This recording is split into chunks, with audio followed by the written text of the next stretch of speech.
It's not the first time I've sat in my own kitchen and felt like an intruder.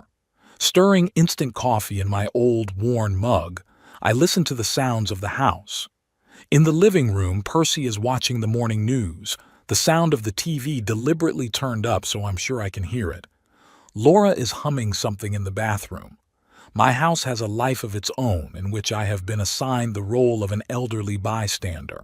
My name is Mortimer Sloan. I'm 67 years old and I'm a prisoner in my own house in Fort Smith. The house I built with my own hands for Eleanor and our daughter. The house I paid the mortgage on for 23 years. A house where others are in charge now. Dad, are you drinking that awful instant coffee again? Laura appears in the kitchen in a silk robe. Percy made fresh coffee in the coffee maker.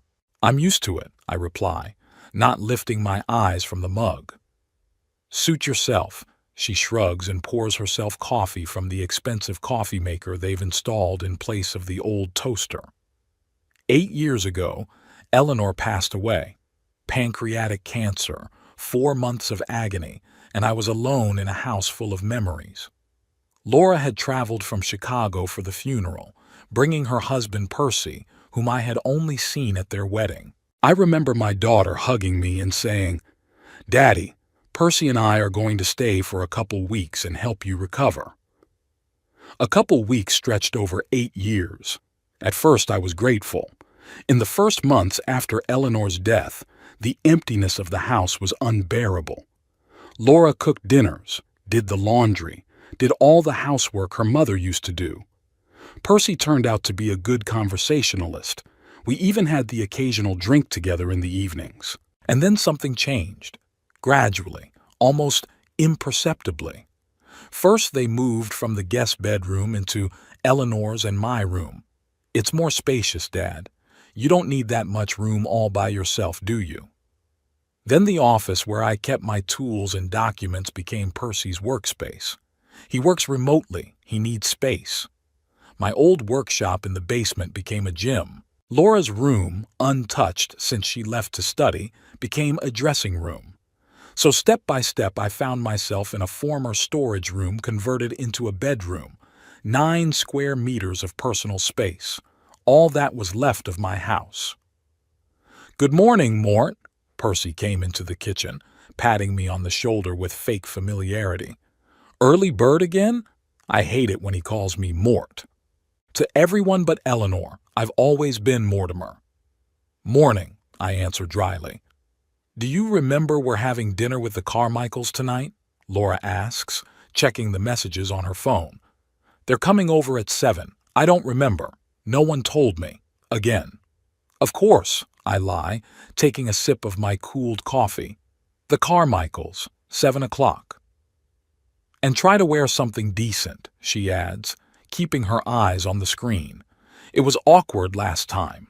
Last time I wore my usual homemade sweater, the one Eleanor gave me for our last Christmas party. Apparently not decent enough for Percy's friends. When they leave the kitchen, I'm alone. I pull a small notebook out of my robe pocket in which I jot down my daily minor humiliations.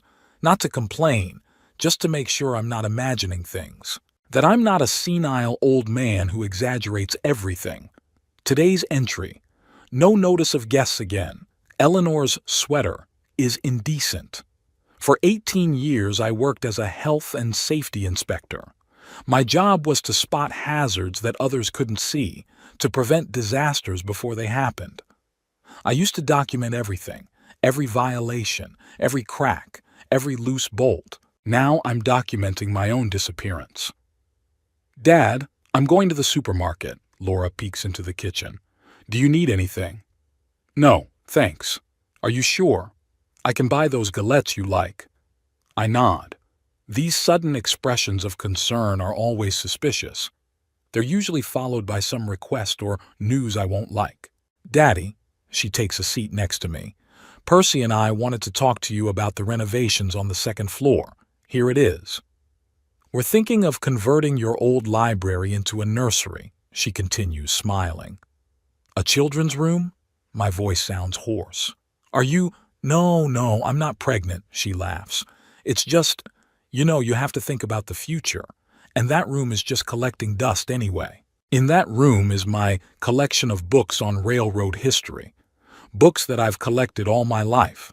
The ones I read to Laura before bed when she was little.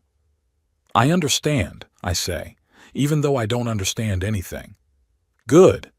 She kisses me on the cheek and walks out. I sit still for a few more minutes. Then I slowly take out my notebook and add, library, children's room. The day drags on slowly. I try to keep myself busy with minor repairs in the garage, the only place that still counts as my territory. Percy hardly ever comes in here. It's too dirty for his designer shoes. In the evening, the Carmichaels come over, a boisterous, middle-aged couple. He works at the same real estate agency as Percy. She's a beautician with her own salon. They talk about the housing market, new restaurants, a trip to the Bahamas. I'm sitting in the corner of the dining room. A table that once held only our small family is now barely big enough for 6. "What did you do before you retired, Mr. Sloane?" Mrs. Carmichael asks, apparently out of politeness. "I was a health and safety inspector," I reply. "Oh," she clearly doesn't know what to say next. "It must have been interesting?" "Incredibly boring work," Percy interjects with a slight chuckle. Mort could talk for hours about safety violations. A real party soporific, wasn't he, dear? Laura laughs along with everyone else. I smile because it's expected of me. "And speaking of safety," Percy continues, "did you hear about that accident at the new apartment complex on Maple Street?" The conversation takes a different direction. I turn invisible, as I often do. I sit picking at the lasagna Laura ordered at the Italian restaurant with my fork, wondering how we got to this point. After dinner, when the guests leave, I help clear the table. Percy and Laura discuss the evening as if I'm not around. "James says he can get me a promotion at the end of the year," Percy says, opening a bottle of wine. "That's wonderful, darling." Laura hugs him. "Then we can definitely start the renovations." "Speaking of renovations," Percy lowers his voice, but not enough for me not to hear. "Have you talked to him about the workshop?" "Not yet," Laura replies. "One thing after another. The library first, then we'll do the rest." I freeze, holding the plates in my hands. They want to take the last thing I have left. "Dad, you can keep it. We'll clean it up ourselves," Laura says, noticing me. "You should probably be resting by now, shouldn't you?" It's not a question, but a polite instruction to disappear. I nod, set the plates on the countertop, and retire to my room. Sitting on the edge of the narrow bed, I pull a picture of Eleanor from the bedside table. She's smiling, her hair fluttering in the wind. The picture was taken on our 20th wedding anniversary on the coast. "What would you do if you were me, Ellie?" I whisper, stroking the glass of the frame with my finger. Eleanor has always been stronger than me. She would never let herself be cornered, not even by her own daughter. "Don't let people overreach, Mortimer," she often said. "Even if those people are family, especially if they are family." For the first time in a long time, I feel something other than humility, something similar to anger, but colder and sharper. In my notebook, which is now filled almost to the brim, I write, "They want the workshop. Soon there will be nothing of mine left." And then, after a long pause, I add, "It's time for a change."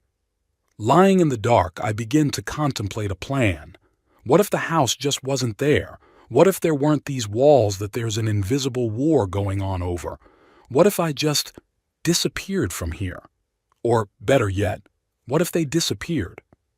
For the first time in years, I fall asleep with a smile on my face. Tomorrow, I'm going to take action. The morning was overcast, with low clouds promising rain. I sat in my car, an old Buick sedan I'd bought 15 years ago.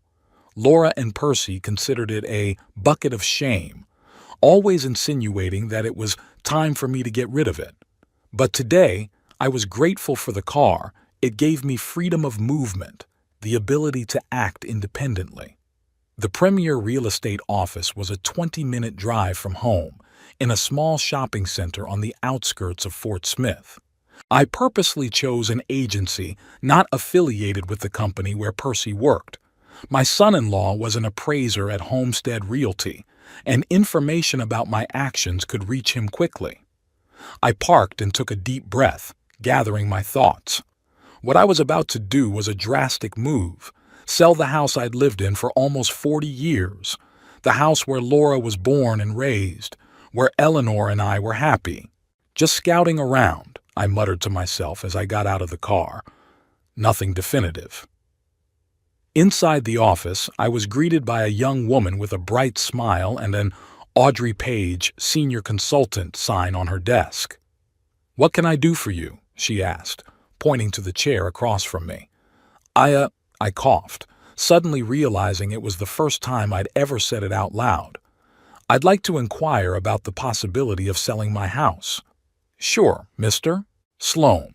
Mortimer Sloan." She opened her laptop.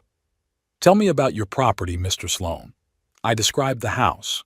2 stories, 4 bedrooms, 2 bathrooms, 2-car garage, 20 acres. It was built in the 80s, renovated 15 years ago. "Sounds very attractive," Audrey nodded. "What neighborhood in Fort Smith is it in?" "West Hills." Her eyes widened visibly. West Hills was one of the most upscale neighborhoods in the city. Not luxurious, but definitely upper middle class. "If it's no secret, why did you decide to sell?" I was prepared for that question, but I still faltered. "The house was too big for me alone," I lied. I'd been widowed a few years ago. That was a half-truth. I was widowed, but I wasn't living alone. "I'm sorry for your loss," she said automatically. "Have you looked for a new place to live?" "Not yet.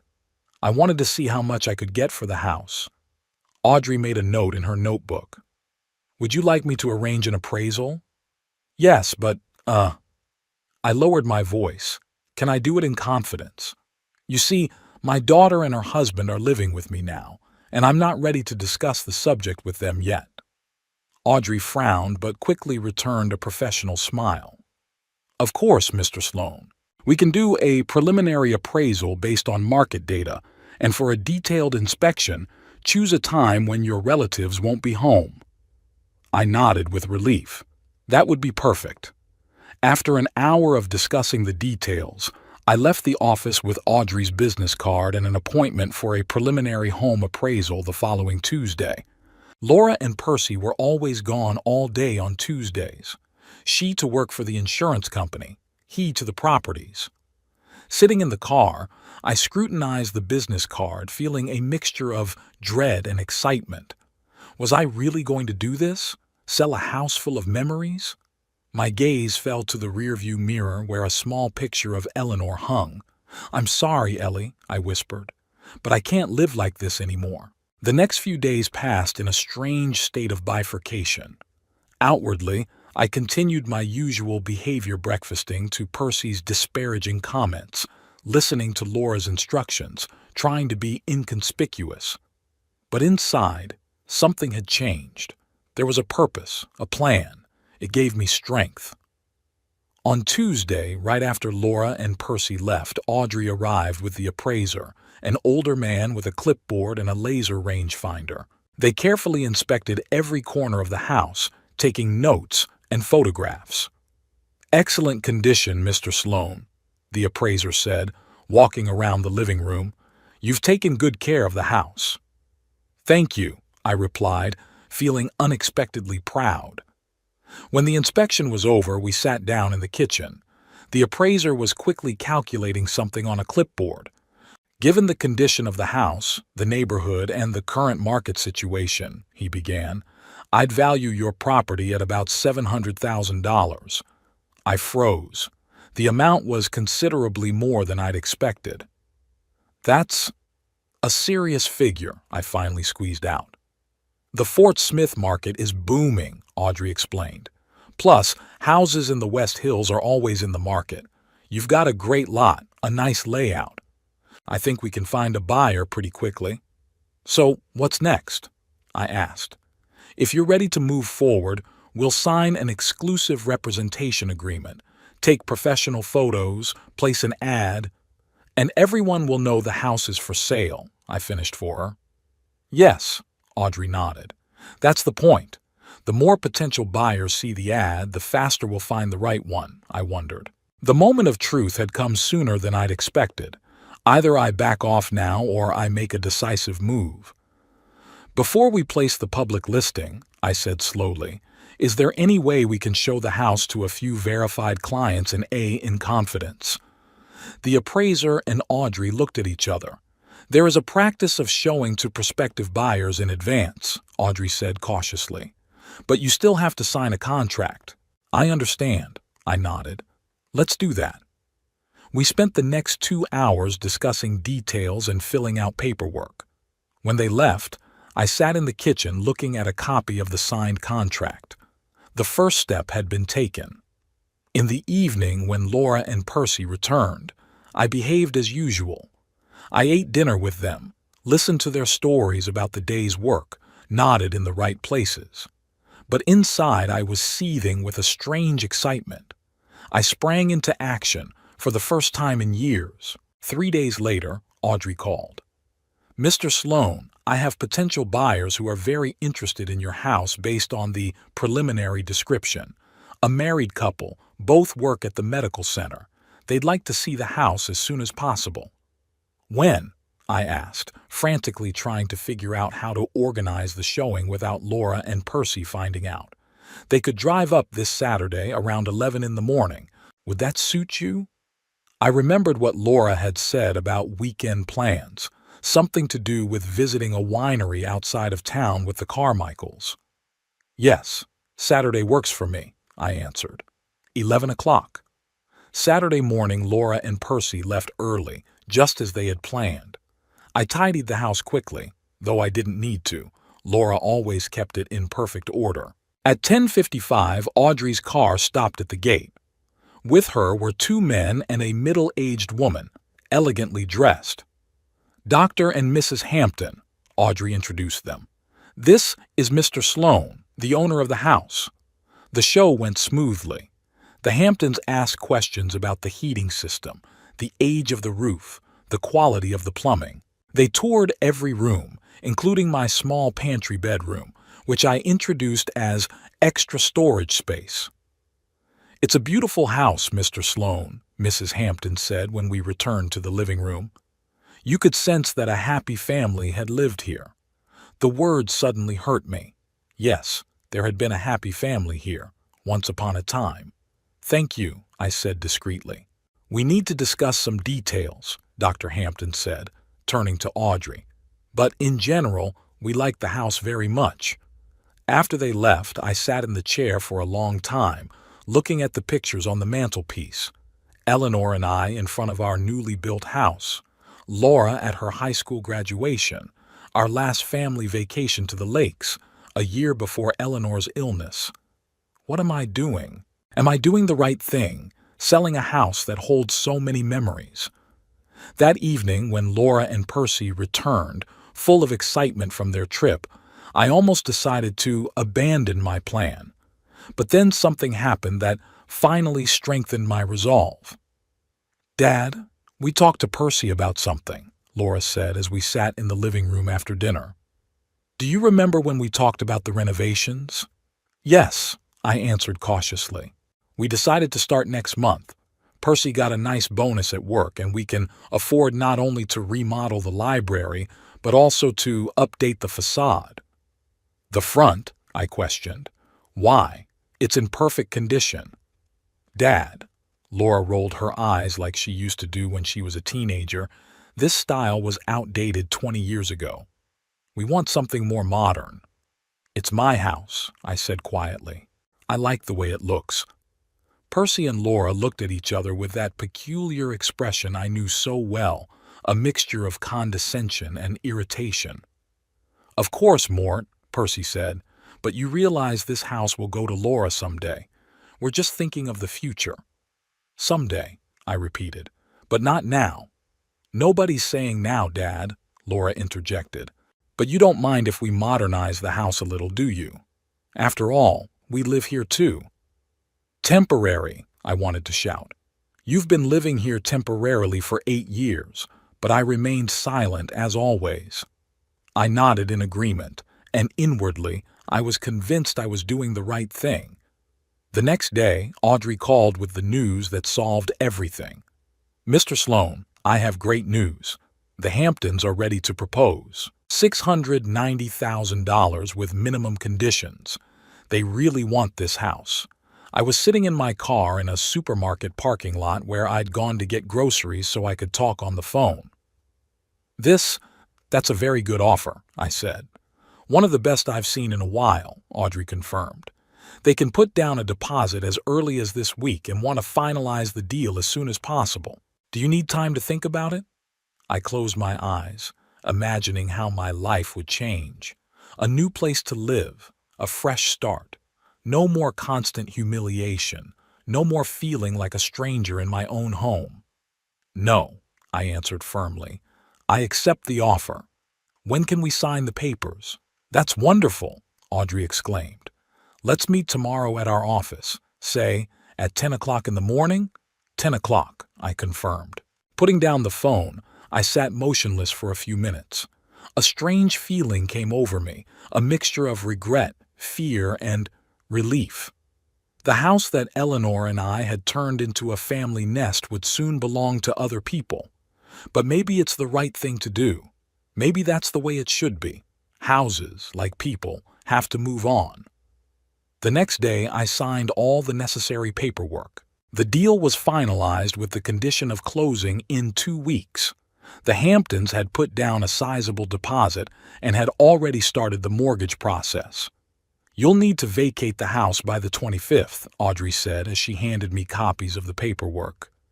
"That gives you about 2.5 weeks. "That's enough," I nodded, even though I had no idea where I'd be moving to. That was the second part of my plan, which I hadn't thought through yet. "Mr. Sloan," Audrey looked at me with slight concern, "when do you plan to tell your family about the sale?" I sighed. Here it was, the hardest question of all. "This week," I said, "when I find the right moment." She nodded, but I could tell by the look in her eyes that she didn't approve of my approach. Well, she didn't know the whole story. Returning home, I felt a strange calmness. The decision had been made, there was no turning back. Now there was only one thing to do: find a new place to live and prepare for the inevitable storm that would erupt when Laura and Percy found out the house had been sold. I stopped at the small cafe where Eleanor and I often ate breakfast on weekends and ordered a cup of coffee. I took an old photograph out of my wallet and stared at my wife's smiling face for a long time. "I did it, Ellie," I whispered. "I hope you'd understand." I woke up with a firm decision. Today, I would tell them the truth. The 2 weeks of silence after signing the papers had drained my nerves. Every day, looking at Laura and Percy's carefree faces, making plans for the future in a house that no longer belonged to them, I felt like a fraud. But tonight would be the end of all that. I chose Friday night for a reason. Laura always cooked family dinner on Fridays, a tradition she'd inherited from Eleanor. Only Eleanor cooked herself, and Laura usually ordered food from a restaurant. The day dragged agonizingly slow. I spent the morning looking at apartment listings on the internet.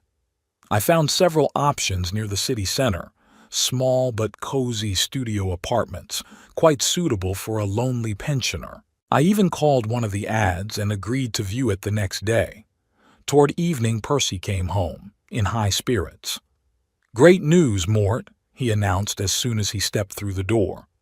"James has officially approved my promotion. As of the 1st of the month, I'll be a senior appraiser." "Congratulations," I said, trying to sound sincere. "Now we'll definitely be able to start renovations next month." He rubbed his hands together. Laura had already contacted the designer. I didn't say anything. In 3 days, they wouldn't be looking for a designer, but for a new place to live. Laura arrived a little later, laden with packages from the Italian restaurant. "Dad, can you help set the table?" she asked, unpacking the containers of food. We're having a special dinner tonight. Did Percy tell you about the promotion? Yes, he mentioned it. Isn't that great? She smiled that special smile she had when money or status was involved. Now we can finally do the house properly. Not our house, I thought as I set the plates down. Dinner began as usual. Percy talked at length about his accomplishments at work, Laura listening admiringly to every word. I chewed mechanically on the lasagna, which seemed tasteless, and waited for the right moment.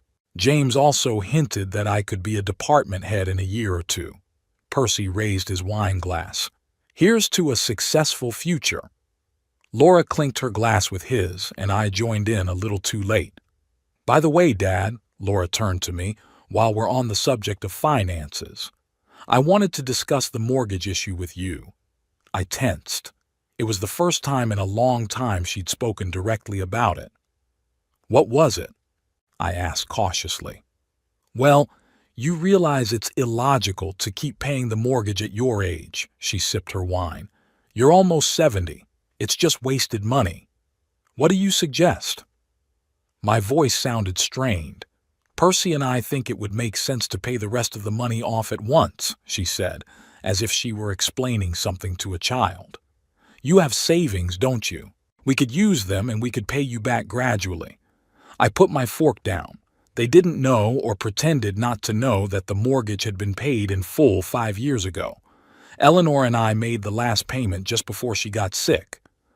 And why would we do that? I asked, feeling the anger building up inside me. Dad, Laura rolled her eyes. It's obvious. The house will be all ours, no debts. I'll inherit it someday anyway, so why not settle the matter now? Ours? I repeated, emphasizing the word. Well, technically yours, of course, she corrected. But you know what I mean. I do, I nodded. You want me to give up my life savings to pay off a non-existent mortgage, all so that the house will be all yours. Laura frowned. What do you mean, non-existent? That's what it means. Your mom and I paid off the mortgage in full 5 years ago. There was silence. Laura and Percy looked at each other. Then why are you still making monthly payments to the bank? Laura asked. That was it. They've been watching my finances. They're not mortgage payments, I said calmly. They're contributions to my retirement account, which, by the way, is for my old age, not for your renovations. Laura blushed, either from embarrassment or anger. You've been lying to us all this time? Her voice rose. Pay off the mortgage if it's already paid off. Why did you have to hide it? It was so absurd that I couldn't hold back a chuckle. Why should I have reported it? To make you think the house was yours even sooner? Well, you know, Laura thumped her palm on the table. We've been living here for 8 years, taking care of you, keeping the house in perfect condition, and instead of gratitude we get, take care of me? I interrupted. You push me into a closet, you treat my house like an owner, you plan renovations without my consent, and that's what you call taking care of me. Percy tried to defuse the situation. Mort, let's not. No, let's not. I straightened in my chair. Let's get this straight. You came here temporarily to support me after Eleanor's death, and you stayed for 8 years. Gradually you took over the house, pushing me into the furthest corner. And now you have the nerve to demand that I pay the mortgage? Laura looked stunned by my sudden statement. In all these years, I had never once raised my voice or expressed my displeasure. Daddy, you're not being fair, she said in a trembling voice. We always wanted what was best for you and for the house. For the house, maybe, I agreed, but not for me. That's not true. Laura raised her voice. We care for you. We put up with your oddities, your slovenliness, your stubbornness. We left our lives in Chicago to come here. And I'm grateful for the first few months, I replied. But then everything changed. You stopped seeing me as a person. I became a piece of furniture to be moved to a corner. Percy coughed. Mort, I think you're exaggerating. We've always treated you with respect.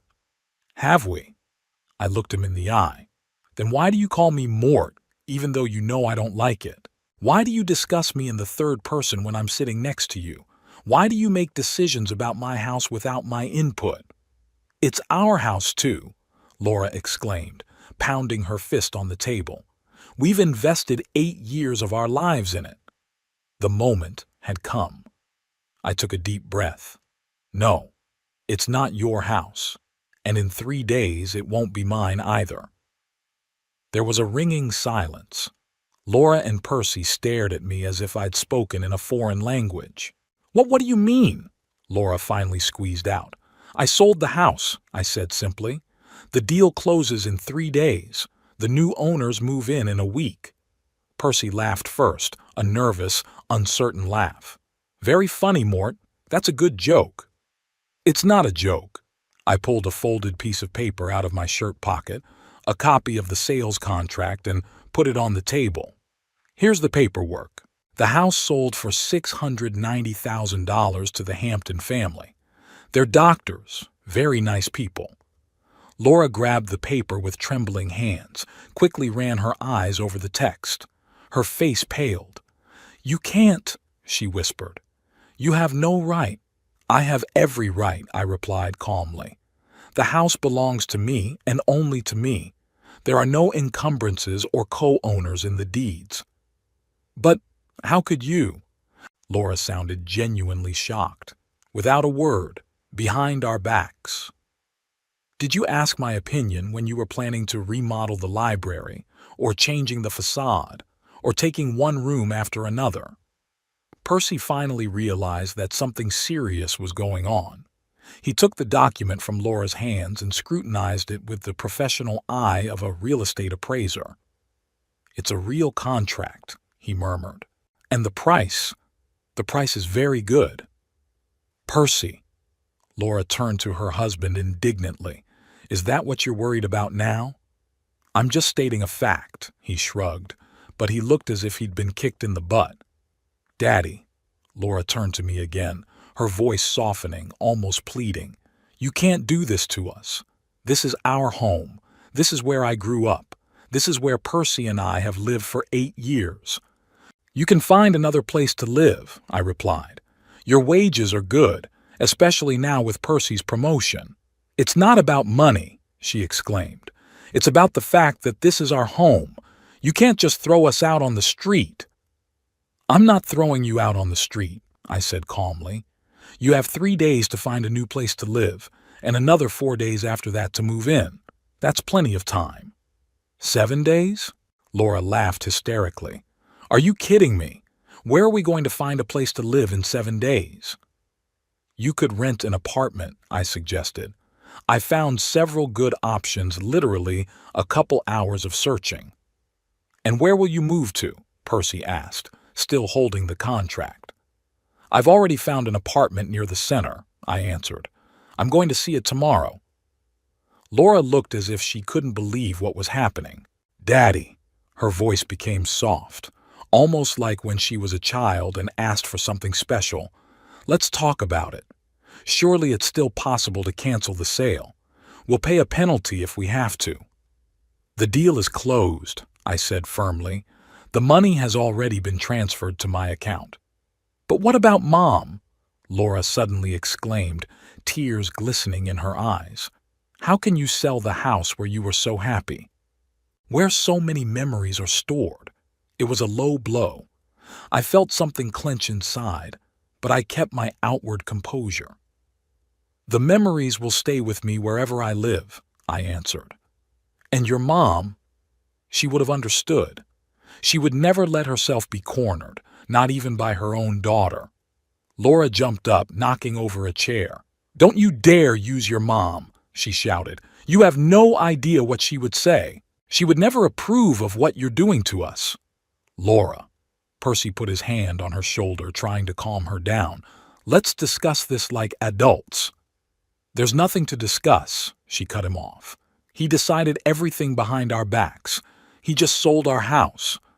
Not yours, I corrected her calmly. Mine. You. Laura gasped with rage. You've always been so weak-willed. Your mother used to twist you around and now you want to show character? Now? When it could ruin our lives." I stared at her in silence, feeling neither anger nor resentment, just tiredness and a strange relief that at last all the cards were out. "Laura," Percy's voice became suddenly businesslike. "Perhaps we should accept the situation as it is. If the documents are signed and the money transferred, it will be difficult, if not impossible, to undo the deal. Whose side are you on?" Laura turned to her husband. "I'm just trying to think practically," he replied. "We need to find a new place to live, quickly." "I can't believe this is happening." Laura shook her head. "Daddy, you can't just throw us out." "You and your husband need to know," I finally said the phrase I'd been rehearsing in my head for days, "that the house has been sold. You're nobody here now." Laura and Percy turned pale, realizing the reality of my words and the firmness of my intentions. "You have to vacate the house in 7 days," I added. "I've already told the new owners that the house will be empty by then." "You're going to regret this," Laura whispered. "I swear you will." She ran out of the dining room, slamming the door loudly. Percy remained seated, still holding the contract in his hands. "You know, Mort," he said after a long pause, "I've always suspected that beneath that quiet exterior lurked something else. But I didn't think you were capable of such a drastic step." "Life is full of surprises," I replied. "Yeah," he grinned wryly. "Well, I'm going to go comfort my wife, and I'll probably start looking for hotels around here." He got up and headed for the exit, but stopped in the doorway. "You know what the ironic thing is? I even admire you a little bit right now. I didn't think you had the guts to do something like this." With those words, he walked out, leaving me alone at the table with the cold food and empty glasses. I got up slowly, collected the dishes, and took them to the kitchen. There were muffled voices coming from Laura and Percy's bedroom. They were arguing, discussing, probably already planning their next moves. I sat down on the bed in my room and let myself exhale for the first time all night. My hands trembled slightly. The adrenaline had worn off, leaving me empty and slightly disoriented. I'd done it. After so many years of silent patience, I had finally taken control of my life. There was no triumph or gloating, only a quiet satisfaction at the justice that had been restored. Heavy footsteps came from the hallway, then the front door slammed. One of them, probably Percy, had come out of the house. A few minutes later, I heard the sound of an engine starting. I went to the window and saw their car pull out of the yard.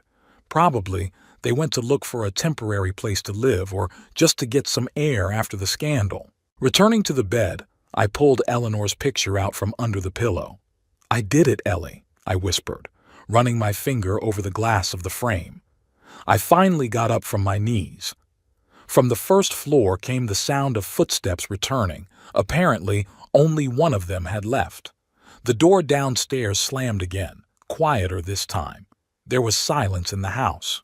I lay on the bed without undressing and stared up at the ceiling. Strangely, despite the emotional strain of the evening, I felt unusually calm. It was as if the heavy weight I had been carrying for years had suddenly disappeared. There were still many challenges ahead of me, moving, settling in, perhaps more conflicts with Laura and Percy. But the hardest part was over. I was no longer a prisoner in my own home. I was master of my life again. Muffled sounds came from the back of the house. Someone walking, moving things around. Were they making preparations for the inevitable move? Or was it just the usual evening activity? I didn't know, and frankly, I wasn't too interested at this point. Tomorrow would be a new day, the first day of my new life, and right now I just wanted to enjoy the silence and that strange, almost forgotten feeling of freedom. The morning after the scandal began unusually quiet. Usually by 7 o'clock, Percy was rattling the dishes in the kitchen, and Laura was humming something as she got ready for work. But today, there was a ringing silence in the house. I got out of bed, dressed, and stepped cautiously into the hallway. Laura and Percy's bedroom door was closed, odd for this time of night. Going down to the kitchen, I found the coffee maker cold and the countertops perfectly clean, without the usual morning mess. Perhaps they had left? No, their car was still parked in the driveway. I made myself some coffee and sat down at the table, absent-mindedly listening for the slightest sound in the house. About half an hour later, footsteps were heard on the stairs.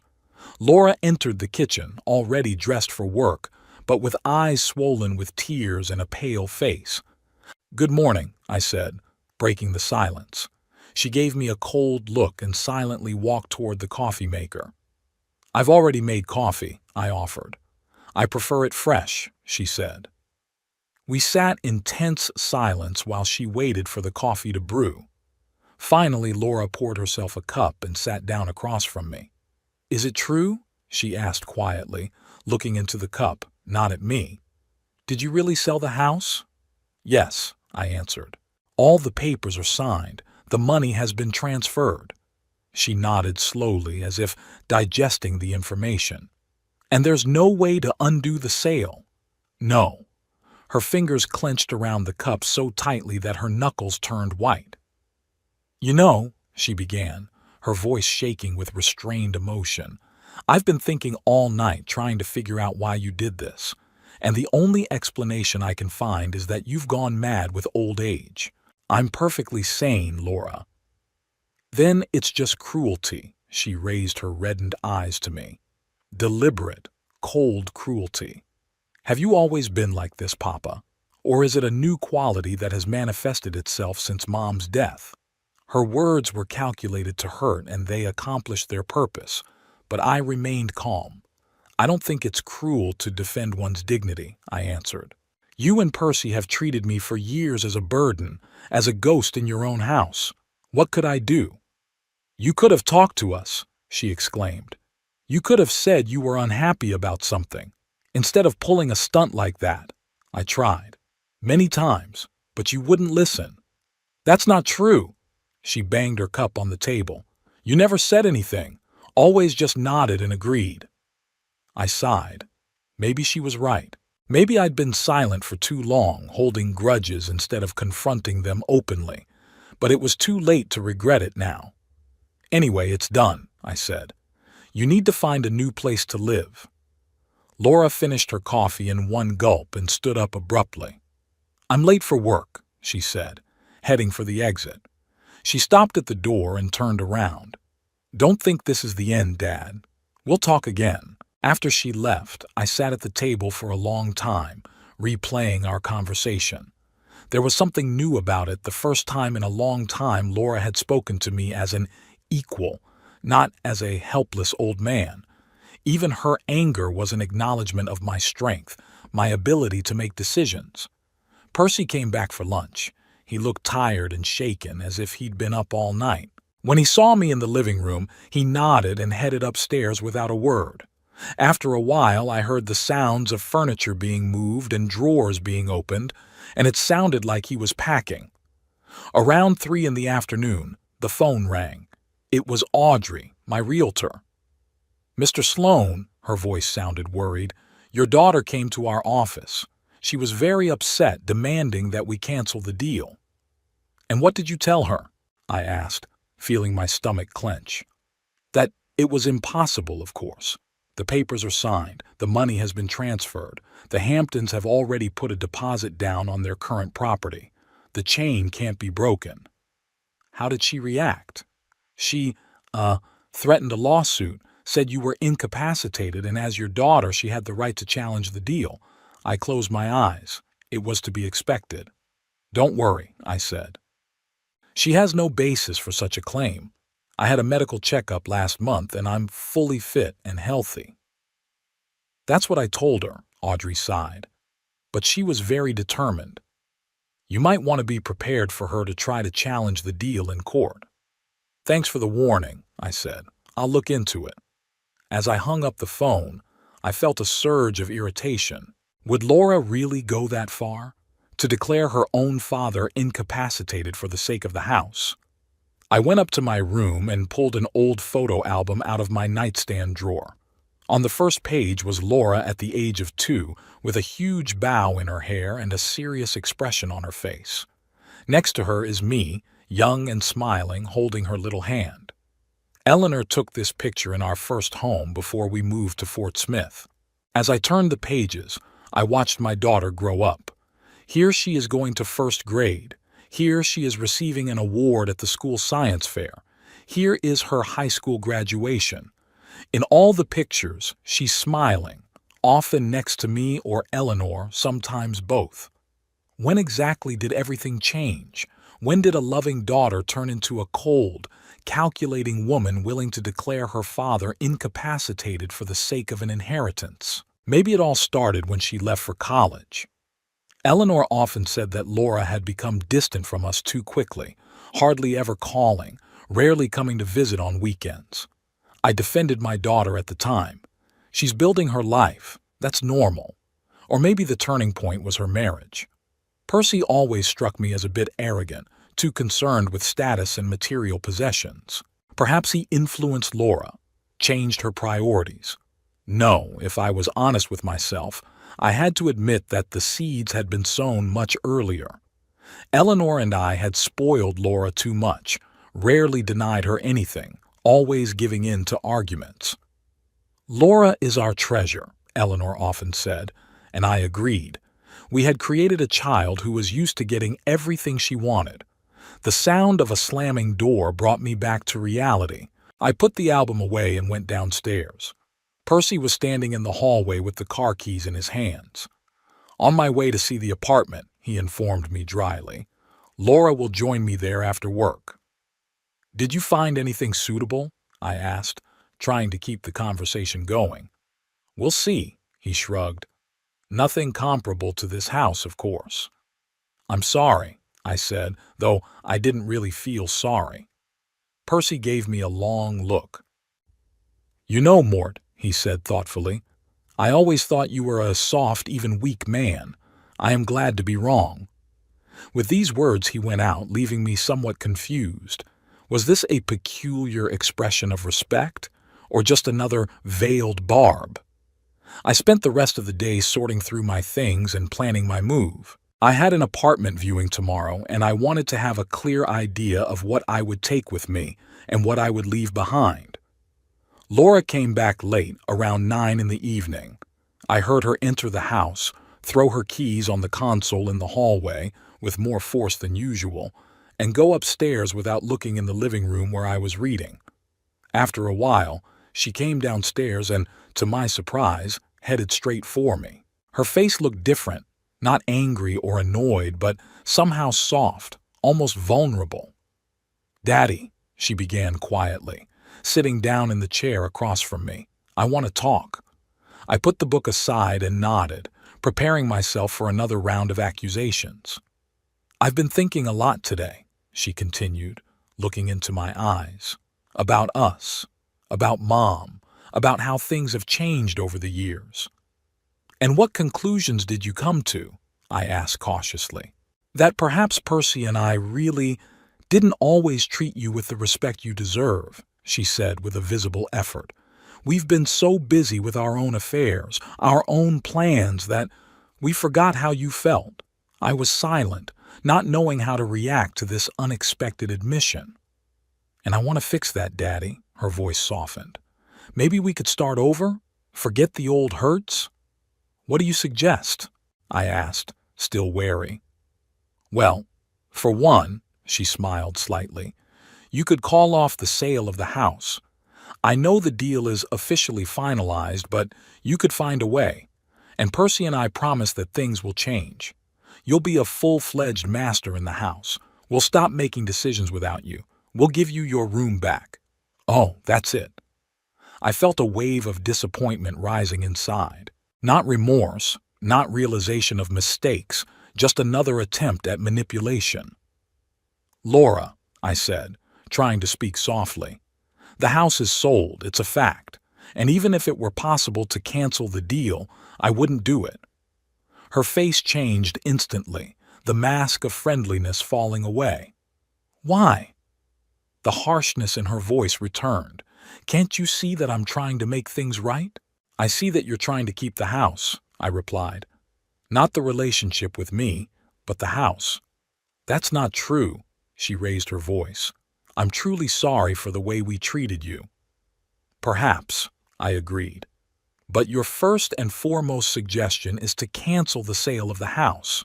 Not, let's see each other more often. Not, let's live separately, but maintain a good relationship. Just cancel the sale. Laura stood up, her hands clenched into fists. You're just a vindictive old man, she hissed. You're punishing us for trying to help you. I'm not punishing you, Laura. I just want to live my life, in my space, with dignity. Oh, now you're talking about dignity? She laughed bitterly. What about the dignity of your daughter who's going to be homeless in a week? You have a job, you have savings, you have a husband with a good salary, I reminded her. You're not going to end up on the street. It's not about money, she exclaimed. It's about you destroying our family, our home. Family isn't about walls, Laura. Family is about relationships, respect, caring for each other. She looked at me as if I were speaking a language she didn't understand. Well, she finally said, now that you've made up your mind, all we have to do is accept it. But don't expect our relationship to stay the same. They haven't been particularly warm in recent years, I said. You're going to regret this, Dad, she said as she headed for the exit. I promise you'll regret it. When she left, I felt a strange mixture of sadness and relief. Sad because I finally realized that my daughter was no longer the person I knew and loved. Relief because I had finally stopped lying to myself about our relationship. The next few days passed in a strange atmosphere of tense truce. Laura and Percy were actively looking for a new place to live, spending most of their time away from home. When we ran into each other, the exchange of remarks was minimal and formal. I looked at an apartment I'd found through an ad, small but bright in a good neighborhood, and immediately signed a lease. I liked everything, the location, the layout, the quiet neighbors. It was exactly what I was looking for, a place to start a new chapter of life. As I watched Laura and Percy, I noticed an interesting dynamic. It was as if they couldn't quite believe that the move was actually going to happen. Despite actively looking for a place to live, looking at apartments, they continued to act as if this was a temporary setback that was about to be resolved. We looked at a 2-bedroom apartment on Riverside, Percy said at dinner the 5th day after my announcement. It's not a bad place, but the rent's a steal. And the neighbors are noisy, Laura added. You can hear someone playing the piano. They talked about it as if they were discussing a theoretical possibility, not an immediate need. You realize you have to vacate the house in 2 days, don't you? I asked bluntly. They looked at each other. Yes, of course, Percy answered. We just want to find a really good place, not just grab the first place we can find. You don't have much time, I reminded them. We know, Dad. Laura rolled her eyes. I don't need to be constantly reminded. Their behavior puzzled me. Did they still not believe that the situation was serious? Or were they just stalling for time, hoping for some kind of miracle? On the 6th day, when I returned home from a visit to the bank where I had opened a new account for the proceeds from the sale of the house, I found Laura talking on the phone in the living room. She hadn't noticed my arrival, and I overheard part of the conversation. Yeah, my mom always said he might start having problems with his head as he got older, she said to someone. His father also suffered from dementia late in life. No, there's no official diagnosis. He refuses to be examined. Of course, it's not normal to sell the house without consulting the family. I froze in the doorway, stunned by what I was hearing. Laura was spreading lies about my mental health and mentioning my father, who, by the way, never suffered from dementia. He died of a heart attack in his right mind. Laura, I said loudly as I entered the room. She flinched and quickly ended the conversation. Daddy, I didn't hear you come in, she said, trying to hide her confusion.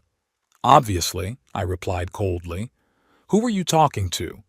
A friend, she looked away. Just discussing our business. And my supposed dementia. She blushed, but quickly pulled herself together. I'm worried about you, Dad. Your behavior lately has been atypical. My behavior is perfectly normal for someone who is tired of being neglected, I replied. And I had a full physical a month ago. All the results are normal, including cognitive function. Doctors can be wrong, she said stubbornly, and not all signs of dementia are visible on a routine exam. I shook my head, surprised at her insistence. Laura, listen to me carefully. I'm completely sane. I have made a conscious decision to sell the house and start a new life, and nothing you try to portray me as incapacitated will change that fact. She looked at me with an expression that was hard to decipher, a mixture of disappointment, anger, and fear. Do you really believe you can live on your own? She asked quietly. Without our help? I've lived 67 years, Laura, I answered. The last 8 of those years have been virtually under your control. Yes, I'm quite sure I can manage on my own. She looked at me for a long moment, then silently left the room. I heard her coming up the stairs, the bedroom door slamming. That evening Percy returned, excited and with news. We found a house, he announced, coming into the kitchen where I was eating dinner. It's small, but it's in a good neighborhood. We can move in 3 days. Congratulations, I said sincerely. Renting? No, buying, he smiled with some pride. I had some savings, plus the bank had approved the mortgage. Not as big as this one, of course, but a corner of my own. That's great news, I nodded. I'm glad you found the right place. Yeah, he paused, then added, You know, Mort, I'm beginning to think it's for the best. Maybe Laura and I should have been on our own a long time ago. His words surprised me. Of all the possible reactions, I had least expected Percy to be so understanding. Did Laura feel that way too? I asked cautiously. Not really, he sighed. It's hard for her to accept the change, but she'll get through it. I nodded, realizing that those words hid the complexity of their relationship. Anyway, Percy continued, we'll have the house vacated by the deadline. You don't have to worry. Thank you, I said. Percy nodded and walked out, leaving me pensive. Perhaps he had more sense than I'd realized. The next day, the last day before eviction, the atmosphere in the house became almost surreal. Laura went from room to room, touching things, looking at pictures, as if saying goodbye to every corner. Percy had organized the movers for tomorrow and was methodically packing their belongings. I was getting ready to move too, but I needed much less time. Most of my stuff was already sorted and packed. That evening, as I sat in the living room going over the final details of the contract with the Hamptons, Laura came over and sat next to me. This is really happening, isn't it? She asked quietly. Are we really leaving tomorrow? Yes, I confirmed. Tomorrow. She nodded, staring off into space. I still can't believe it, she said. All my life I've thought of this house as my home. I thought that one day it would be mine. And now you'll have a new home, I finished for her. Your own. It's not the same, she shook her head. Every corner here is connected to memories. Mom's here. Her voice shook, and I saw tears glisten in her eyes. For the first time in a long time, I felt a prick of regret. Not about selling the house that was the right decision, but that my relationship with my daughter had reached such an impasse. Laura, I said softly, the memories will stay with you, no matter where you live. But not the walls, she whispered. Not the room where I grew up. No, not the walls, I agreed. But maybe that's for the best. Sometimes you have to move forward. She didn't say anything, just sat there, absorbed in her thoughts. After a while, she got up and headed for the stairs. At the bottom, she stopped and turned around. Do you know what the strangest thing is, Daddy? She said with a bitter smile. Part of me still doesn't believe it's real, that tomorrow we're really leaving this place for good. With those words, she went upstairs, leaving me pensive. Even now, on the eve of the move, she couldn't or wouldn't fully accept the reality of the changes that had taken place. I looked around at the familiar walls, at the fireplace where the pictures of our family stood, at the worn armchair where Eleanor liked to sit. Tomorrow, all of this would no longer be mine. A new family will fill these rooms with their voices, their memories. Strangely, the thought didn't make me sad. Just a quiet acceptance of the inevitable and a slight impatience for the new phase of life to begin. The day of the eviction started early. I woke up before dawn, lay in bed and listened to the silence of the house, knowing that this was the last morning I would encounter here. It was a strange feeling, not exactly sadness, but a certain solemnity of the moment. Sometime around the beginning of 7, footsteps were heard in the hallway, then the muffled voices of Laura and Percy. They too had risen early. Today was a big day for all of us. I got dressed and left the room. There were boxes of things already packed in the hallway. Percy had worked late last night. Going down to the kitchen, I found my daughter and son-in-law at the table. They were drinking coffee in tense silence. "Good morning," I said, heading for the coffee maker. "Morning," Percy said. Laura didn't say anything, just nodded. I poured myself a cup of coffee and sat down at the table. We ate breakfast in silence, broken occasionally by the clinking of cups against saucers. No one seemed to want to start a conversation, for fear that it would turn into another fight. "The movers will be here at 10, Percy said at last, glancing at his watch. "We need to finish packing before they get here." "I packed almost everything yesterday," I answered. "All that's left is the personal effects and the bedding." "Good," he nodded. "We're almost done too. The kitchen utensils and some of the little things are left." Laura was still silent, mechanically stirring the long-cooled coffee with a spoon. "Laura," I turned to her, "are you all right?" She looked up at me, her eyes red with dark circles under them. "No, Daddy, I'm not okay," she answered quietly. "I'm saying goodbye to the house where I spent my childhood, the house where I was happy, the house where the memories of my mom still live on." I sighed. I understood her feelings, but I couldn't allow myself to succumb to sentimentality. Not now.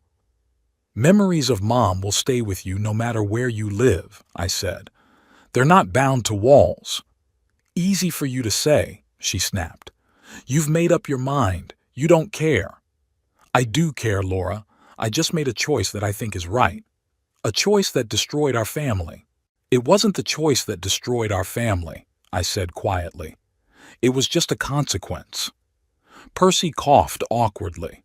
"I think we should make the final preparations," he said, rising from the table. "There isn't much time." Laura got up too, giving me another long look, and followed her husband out of the kitchen. I was left alone, finishing my coffee and thinking about how strange it was that this stage of my life was ending, not with a loud scandal but with a quiet, suppressed resentment. The next 2 hours passed in the bustle of last-minute packing. I packed the rest of my belongings, emptied my nightstands and closet.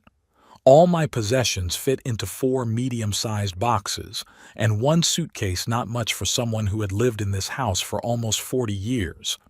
At 10 sharp, the doorbell rang. The movers had arrived. Percy met them and began to supervise the loading. They worked quickly and professionally, moving furniture and boxes of stuff out. I stood back, watching the items, familiar to the last scratch, disappear into the back of the truck. The couch where Eleanor and I had watched the evening news, the chair where I read little Laura fairy tales, the table where she did her homework. All of these things that held our family's history were now leaving the house for good. Laura went from room to room, checking to see if anything had been forgotten, but I could see her pause at each one, as if mentally saying goodbye. At one point she lingered in her former nursery, which had become a walk-in closet, and I noticed her furtively wiping away tears. By noon, most of the stuff had been moved out. The truck with Laura and Percy's possessions had left for their new home. My car was already loaded with my few belongings, ready to move into the new apartment. It was just the three of us in a nearly empty house. It was a strange sensation to see bare walls, empty rooms where our footsteps echoed. The house seemed bigger and sadder without the furniture and things that gave it life. "Well," said Percy, looking at his watch, "I think we must be off. We should be at the new house when the movers arrive." Laura nodded but didn't move. She stood in the middle of the living room staring at the walls, the ceiling, the empty corners. "I'll be out in a minute," she said quietly. Percy nodded understandingly and went out, leaving the two of us alone. "You know, Daddy," Laura said without looking at me, "I still can't believe it's over, that we're never coming back here again." "There comes a time for everything," I replied. "The house will live on, just with different people." "But why?" She turned to me, and I saw in her eyes not only tears but genuine incomprehension. "Why did you do that? Was it so unbearable to live with us?" I sighed. Even now, in the last moments before parting, she couldn't or wouldn't understand.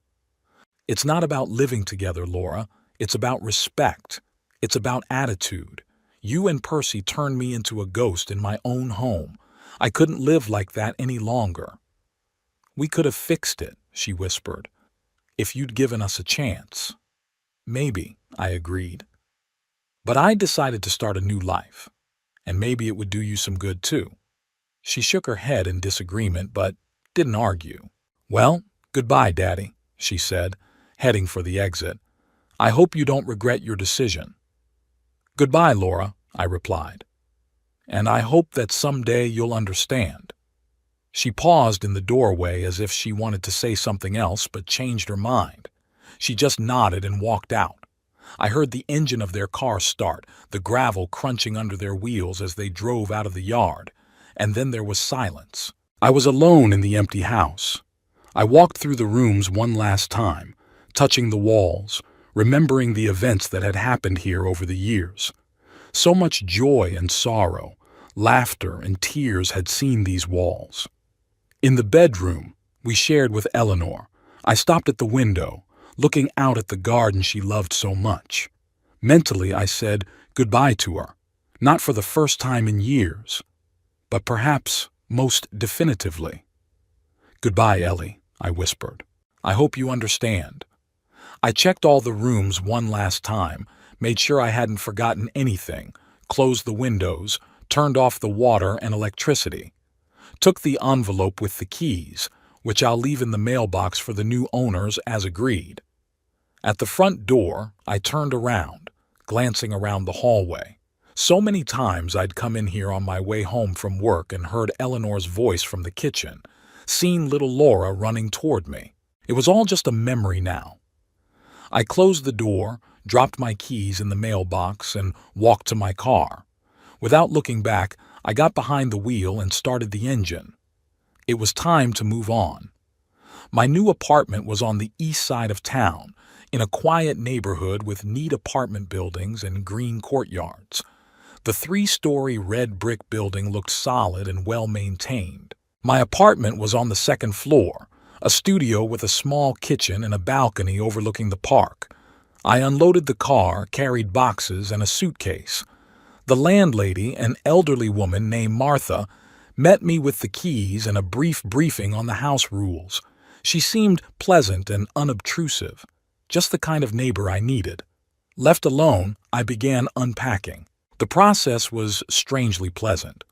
For the first time in many years, I was deciding for myself where and what to put, how to organize the space. No one criticized my decisions. No one rolled their eyes. No one rearranged things the best way. By evening, the main thing was done.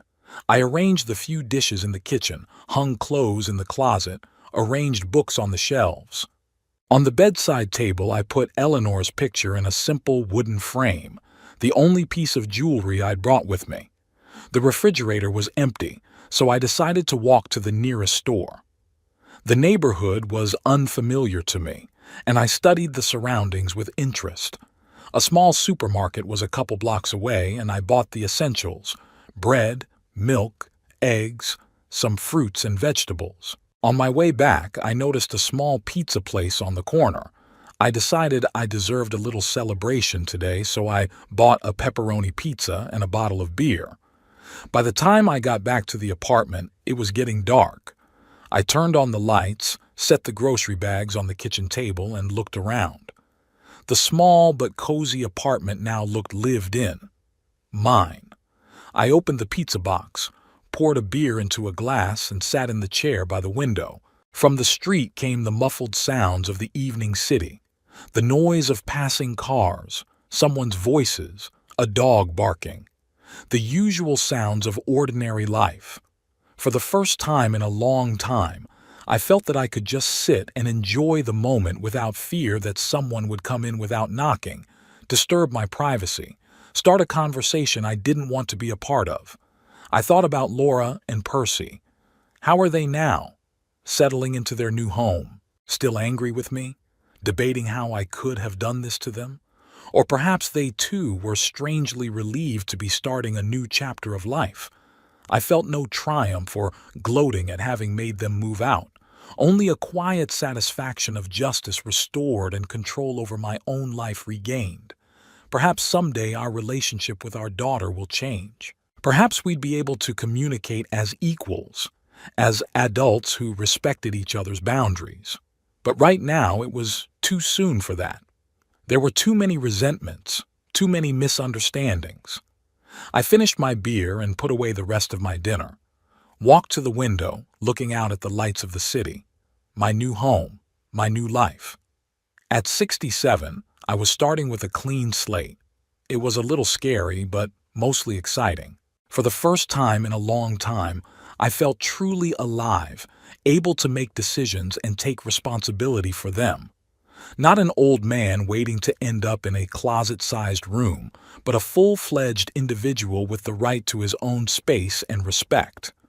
I took a shower and went to bed. The unfamiliar silence around me, the lack of familiar sounds of home, it all made me feel strangely like I was in a hotel instead of my own home. But it was only temporary. Soon I would get used to it, and this apartment would become as familiar to me as home had once been. Before I went to bed, I looked at Eleanor's picture. "There, Ellie," I said quietly. "I've done it. Started a new life. Do you think I can do it?"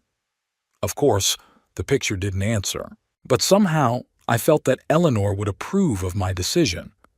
She'd always believed in me more than I believed in myself. I turned off the light and closed my eyes. Tomorrow would be a new day, the first full day of my new life, and I was ready for it. The morning greeted me with sunlight streaming through the unfamiliar curtains.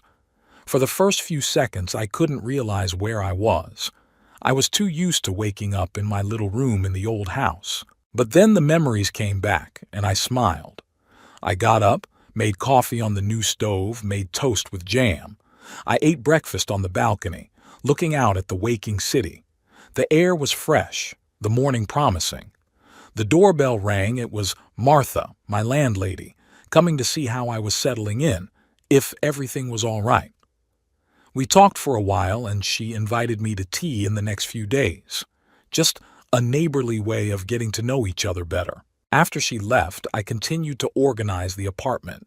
I hung the clock on the wall, arranged the books in a more convenient order, put the tools in the drawer I had set aside for them. In the middle of the afternoon, the phone rang. I didn't recognize the number, but I decided to answer it. "Hello? Dad, it's me." Laura's voice sounded strained. "How are you?" "Good," I answered, surprised by her call. "And how are you settling in?" "I'm fine," she said quietly. "The house is small, but it's okay. Percy says we can get an addition eventually." "That's good." Silence again. "I'm calling to say we forgot a few things," she went on at last. "A box of photo albums and a few other little things. They were left in the garage."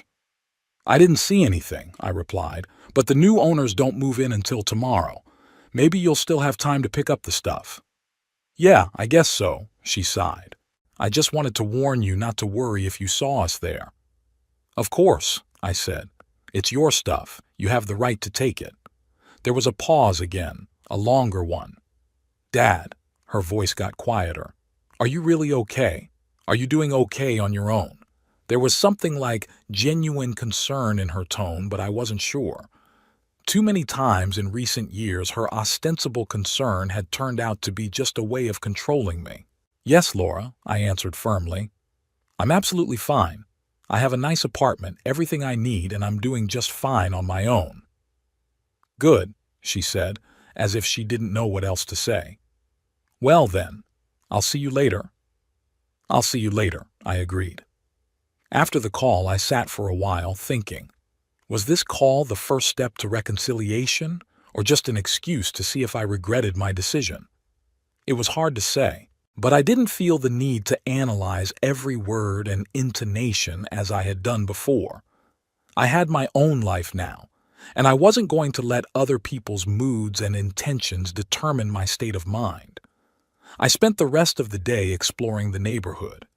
I found a small library 2 blocks away, a cozy cafe where I could get coffee and read the newspaper, a park with a pond where ducks swam. Ordinary, simple things, but they filled me with quiet joy. I was discovering a new world, my world. In the evening, sitting in an armchair with a book and a cup of tea, I caught myself thinking that I felt no nostalgia for the old house, no longing for the big rooms, for the garden, for all those things that once seemed so important. My new apartment was much smaller, simpler, without history or memories. But it was my fortress, a place where I could be myself without fear of judgment or neglect. I felt neither triumph nor any particular joy at what had happened, only a quiet satisfaction at the decision I had made, and a quiet relief at the absence of the constant tension that had become habitual in recent years. Life went on, without grandiose plans and ambitions, without dramatic turns and epiphanies. Just the life of an ordinary man who had finally gained control over his destiny and learned to appreciate the simple joys of everyday life. And that, perhaps, was the main victory.